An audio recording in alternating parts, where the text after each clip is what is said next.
इस वीडियो में हम लोग उत्तर प्रदेश राज्य लोक सेवा आयोग द्वारा पिछले वर्षों में पूछे गए भारतीय संविधान से संबंधित महत्वपूर्ण प्रश्नों का अध्ययन करें।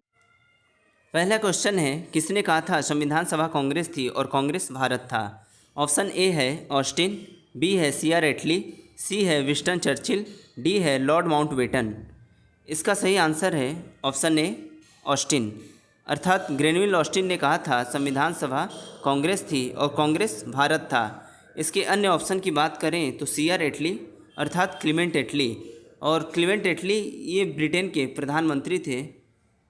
इन्होंने भारत को स्वतंत्र करने की घोषणा की थी।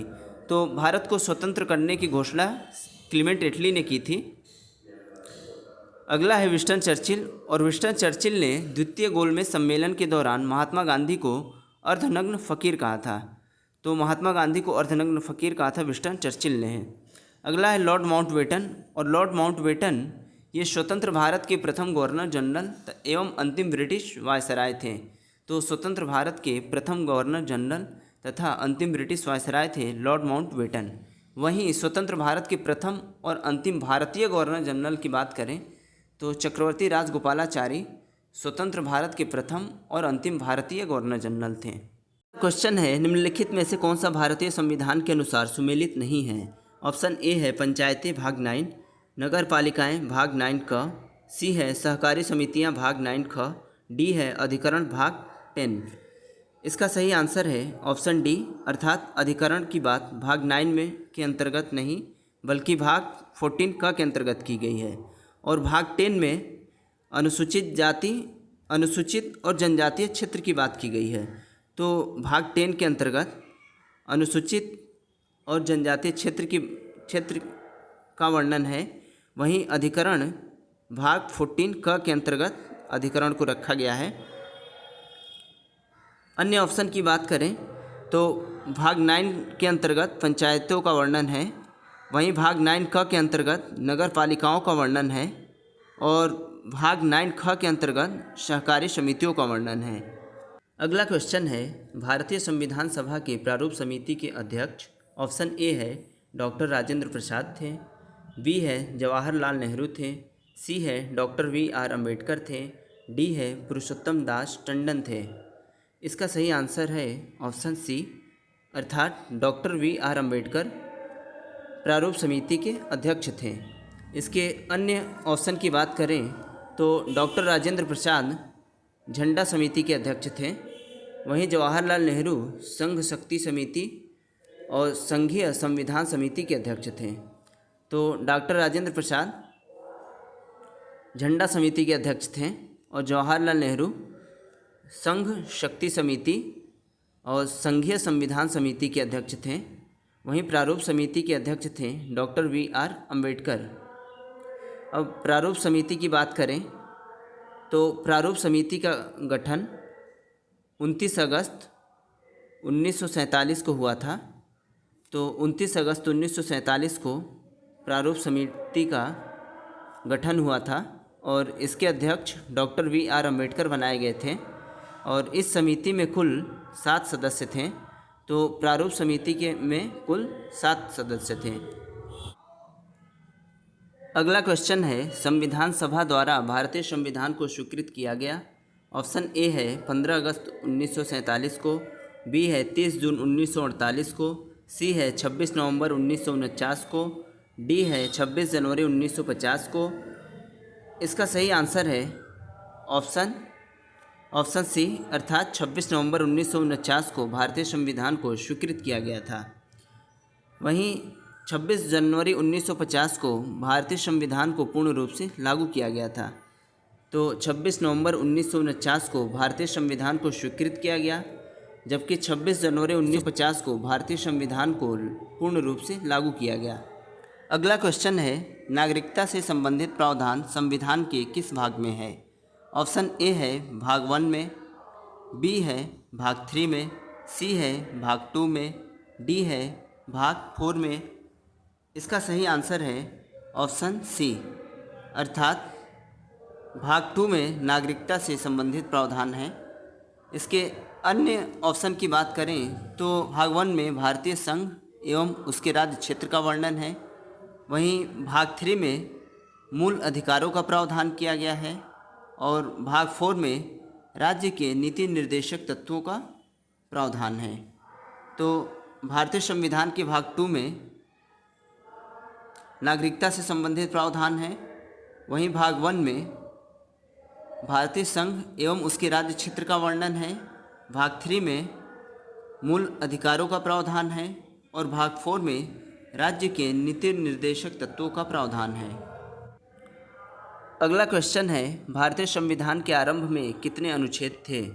ऑप्शन ए है 420, बी है 380, सी है 395, डी है 270। इसका सही आंसर है ऑप्शन सी अर्थात 395। तो मूल संविधान में कुल 395 अनुच्छेद, 22 भाग और 8 अनुसूचियाँ थी। अर्थात 26 नवंबर 1949 को जब संविधान अपनाया गया उस समय भारतीय संविधान में कुल 395 अनुच्छेद, 22 भाग और 8 अनुसूचियाँ थीं। अगला क्वेश्चन है, भारतीय संविधान में मूल अधिकारों का विचार लिया गया है।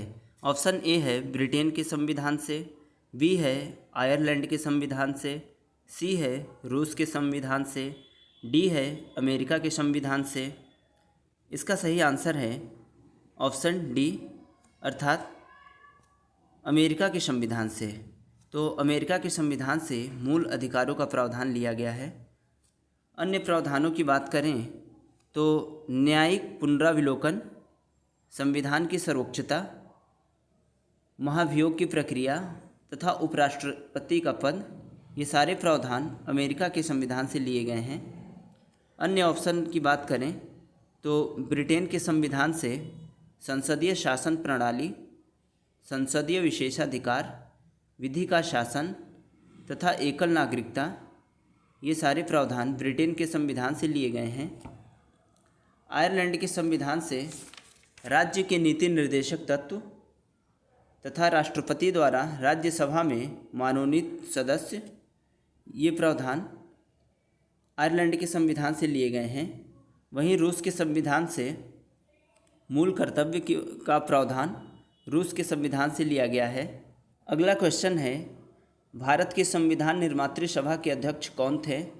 ऑप्शन ए है डॉक्टर राजेंद्र प्रसाद, बी है डॉक्टर वी.आर. अम्बेडकर, सी है श्री अय्यर, डी है पंडित जवाहरलाल नेहरू।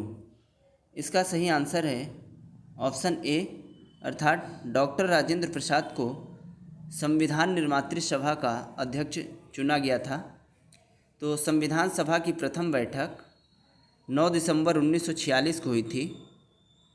9 दिसंबर 1946 को संविधान सभा की प्रथम बैठक हुई थी, जिसमें डॉक्टर सच्चिदानंद सिन्हा को अस्थायी अध्यक्ष चुना गया था। वहीं संविधान सभा की अगली बैठक 11 दिसंबर 1946 को हुई थी, जिसमें डॉक्टर राजेंद्र प्रसाद को संविधान सभा का स्थायी अध्यक्ष और एच.सी. मुखर्जी को उपाध्यक्ष चुना गया था। तो इस प्रकार संविधान निर्मात्री सभा के अध्यक्ष डॉक्टर राजेंद्र प्रसाद को 11 दिसंबर 1946 को चुना गया था। अगला क्वेश्चन है, भारतीय संविधान में सन्निहित मूल अधिकारों की अवधारणा किस देश के संविधान से ग्रहण की गई है? ऑप्शन ए है फ्रांस, बी है ब्रिटेन, सी है संयुक्त राज्य अमेरिका, डी है रूस। तो ये रिपीटेड क्वेश्चन है और इसका सही आंसर है ऑप्शन सी अर्थात संयुक्त राज्य अमेरिका। अगला क्वेश्चन है, भारतीय संविधान में मौलिक कर्तव्यों का विचार लिया गया है। ऑप्शन ए है अमेरिकन संविधान से, बी है ब्रिटिश संविधान से, सी है रूस के संविधान से, डी है फ्रांस के संविधान से। इसका सही आंसर है ऑप्शन सी रूस के संविधान से। तो रूस के संविधान से भारतीय संविधान में मौलिक कर्तव्यों का प्रावधान लिया गया है। तो मौलिक कर्तव्यों का प्रावधान रूस के संविधान से लिया गया है। वहीं फ्रांस के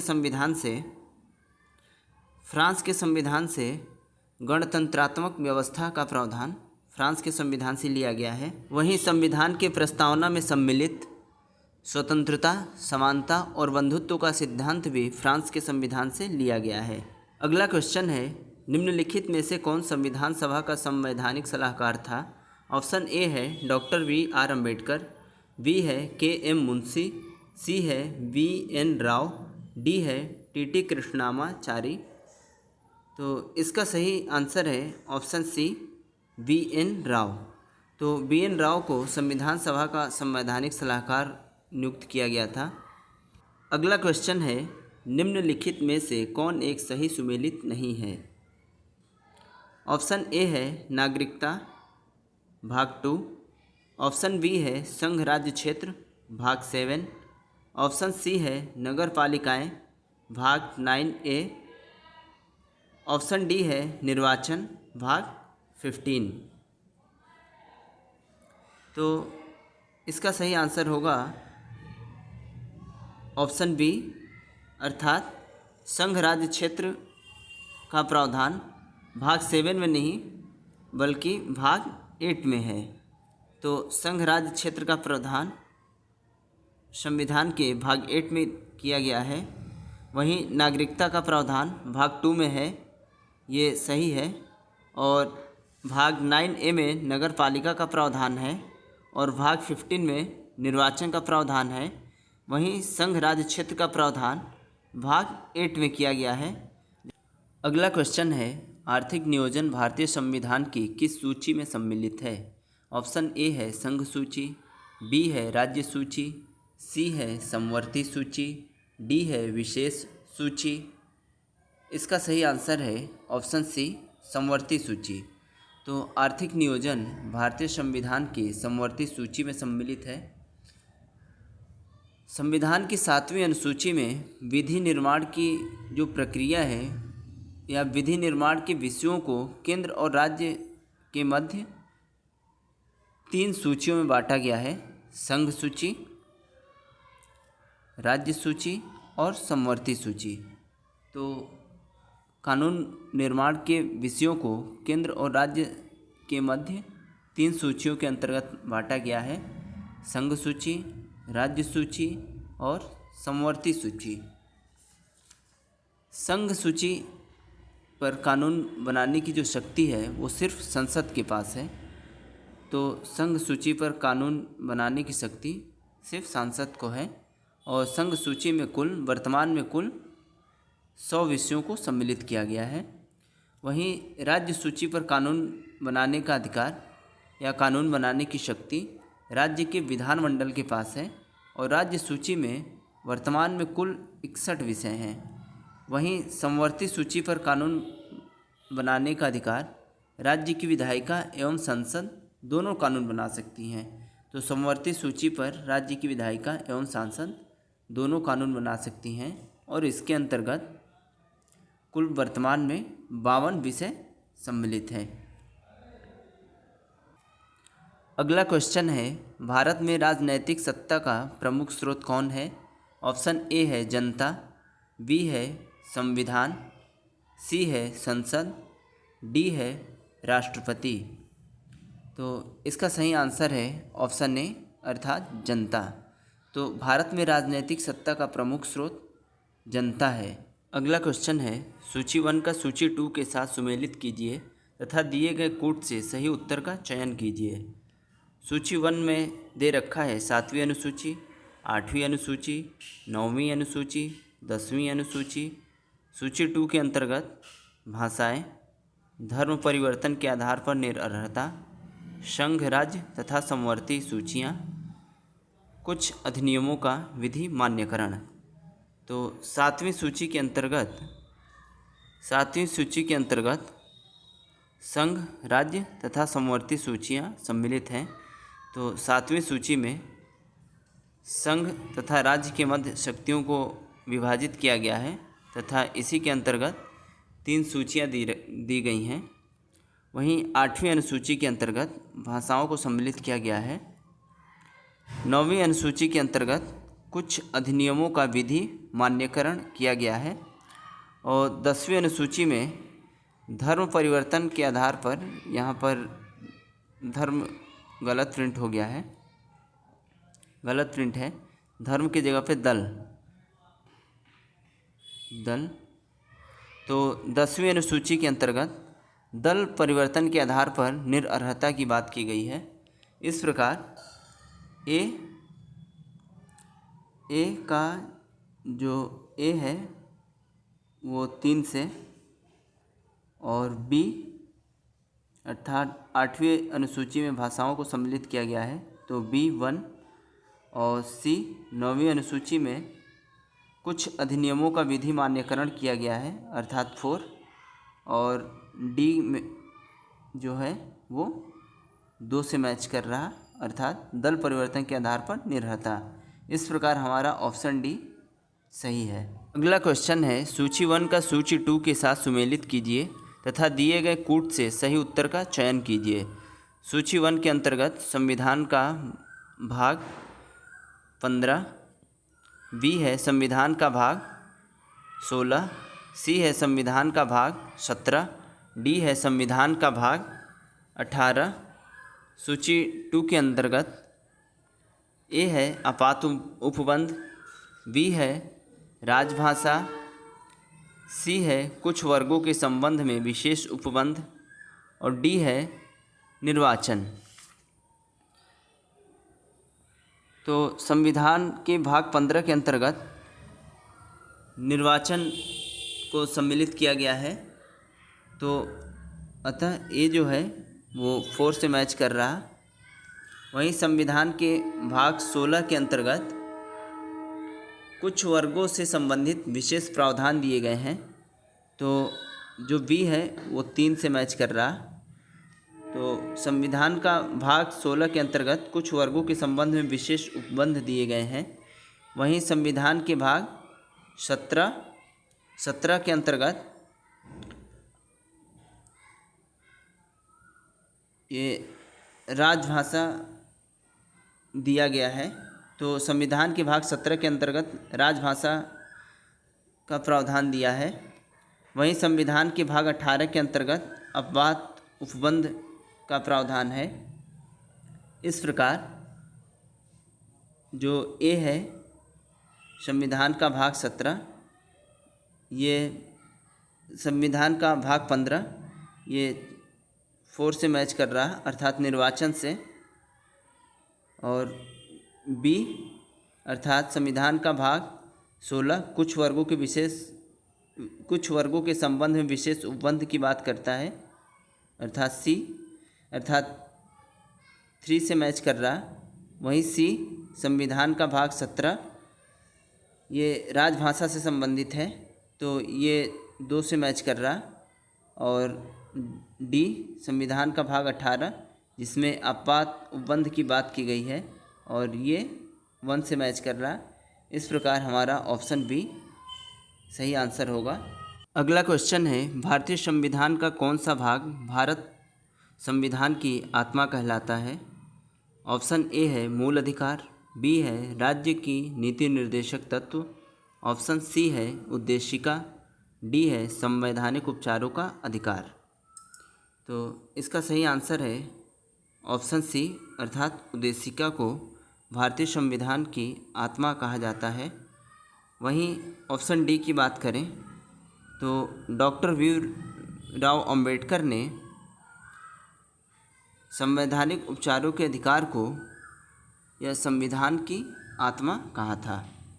तो डॉक्टर भीमराव अंबेडकर ने संवैधानिक उपचारों का अधिकार अर्थात आर्टिकल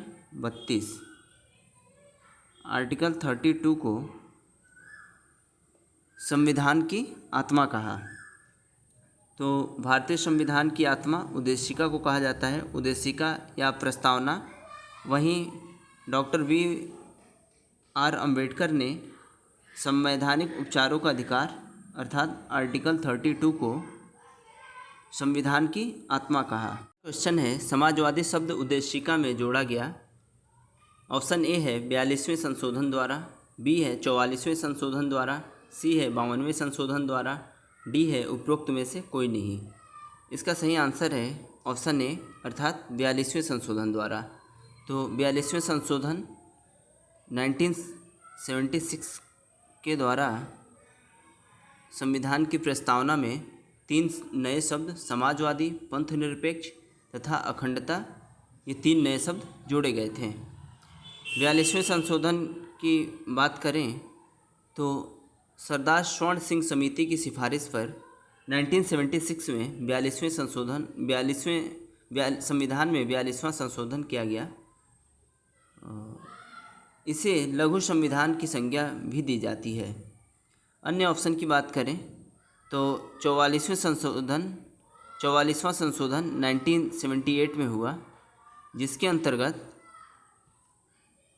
अनुच्छेद 19 में सम्मिलित संपत्ति के अधिकार को मूल अधिकार से हटाकर अनुच्छेद 300 क के माध्यम से कानूनी अधिकार बना दिया गया। तो 44वें संशोधन 1976 के द्वारा संपत्ति के अधिकार को मूल अधिकार से हटाकर एक कानूनी अधिकार बना दिया गया। वहीं 52वें संशोधन की बात करें तो 52वां संशोधन 1985 में हुआ, जिसके तहत संविधान की 10वीं अनुसूची शामिल की गई और इस अनुसूची के अंतर्गत दल बदल से संबंधित प्रावधान किए गए। तो संविधान में 10वीं अनुसूची शामिल करके दल बदल से संबंधित प्रावधान को शामिल किए गए थे।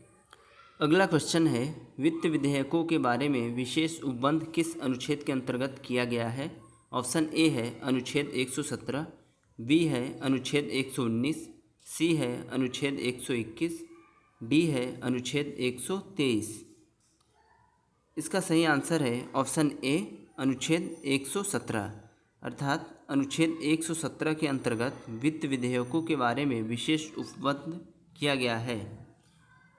अन्य ऑप्शन की बात करें तो अनुच्छेद 123 के अंतर्गत राष्ट्रपति को अध्यादेश पारित करने की शक्ति प्रदान की गई है। तो राष्ट्रपति को अध्यादेश जारी या पारित करने की शक्ति का वर्णन किया गया है अनुच्छेद 123 के अंतर्गत। वहीं अनुच्छेद 119 में सांसद में वित्तीय कार्य संबंधी प्रक्रिया का विधि द्वारा विनियमन की बात करता है। तो अनुच्छेद 119 संसद में वित्तीय कार्य संबंधित प्रक्रिया का विधि द्वारा विनियमन की बात करता है। वहीं अनुच्छेद 121 के अंतर्गत संसद में चर्चा पर निर्बंधन किया गया है। तो संसद में चर्चा पर निर्बंधन किया गया है अनुच्छेद 121 के अंतर्गत। अगला क्वेश्चन है, भारतीय संविधान की उद्देशिका में संशोधन किया गया था।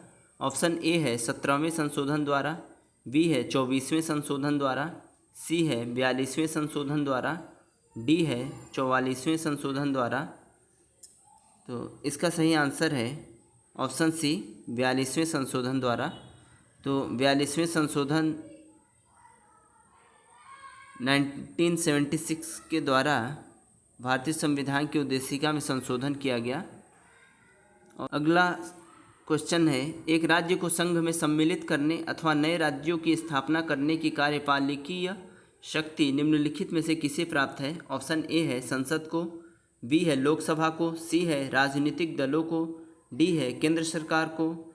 इसका सही आंसर है ए अर्थात सांसद को।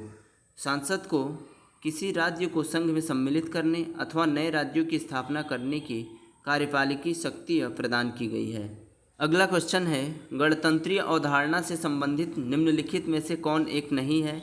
ऑप्शन ए है एक राज्य जिसमें जनता सर्वोच्च हो, बी है सर्वोच्च शक्ति निर्वाचित प्रधान में निहित हो, सी है सर्वोच्च शक्ति एक राजा के समान एक ही व्यक्ति में निहित हो, डी है एक ऐसी सरकार जो जनता द्वारा निर्वाचित प्रतिनिधियों की हो। तो इसका आंसर सी अर्थात ऑप्शन सी इसका सही आंसर है। तो गणतंत्रीय अवधारणा में एक राज्य जिसमें जनता सर्वोच्च हो, ये सही है। तो गणतंत्रीय अवधारणा है उसमें जनता सर्वोच्च होती है, ये सही है ऑप्शन। वहीं सर्वोच्च शक्ति निर्वाचित प्रधान में निहित हो, तो गणतंत्रीय प्रणाली में सर्वोच्च शक्ति एक निर्वाचित प्रधान में निहित होती है। वहीं गणतंत्रीय प्रणाली में सरकार जनता द्वारा निर्वाचित प्रतिनिधियों की होती है, तो ये भी ऑप्शन है। जबकि सर्वोच्च शक्ति एक जनता या एक व्यक्ति में निहित हो, तो गणतंत्रीय प्रणाली में सर्वोच्च शक्ति किसी एक व्यक्ति में निहित नहीं होती है। तो इस प्रकार हमारा ऑप्शन सी सही है। अगला क्वेश्चन है, भारतीय संविधान के अंतर्गत कौन सा अनुच्छेद कारखानों में बालकों के नियोजन का प्रतिबंध करता है? ऑप्शन ए है अनुच्छेद 19, बी है अनुच्छेद 17, सी है अनुच्छेद 23, डी है अनुच्छेद 24। इसका सही आंसर है ऑप्शन डी अनुच्छेद 24। तो अनुच्छेद 24 के अंतर्गत कारखानों में बाल श्रम निषेध किया गया है। वहीं अन्य ऑप्शन की बात करें तो अनुच्छेद 19 के अंतर्गत 6 अधिकारों की सुरक्षा दी गई है, जिनमें वाक एवं अभिव्यक्ति की स्वतंत्रता, सम्मेलन, संघ, संचरण, निवास और वृत्ति, इन सब की सुरक्षा दी गई है। अनुच्छेद 17 की बात करें तो अनुच्छेद 17 के अंतर्गत अस्पृश्यता का अंत किया गया है। वहीं अनुच्छेद 23 के अंतर्गत बलात् श्रम व मानव के दुर्व्यापार का निषेध किया गया है।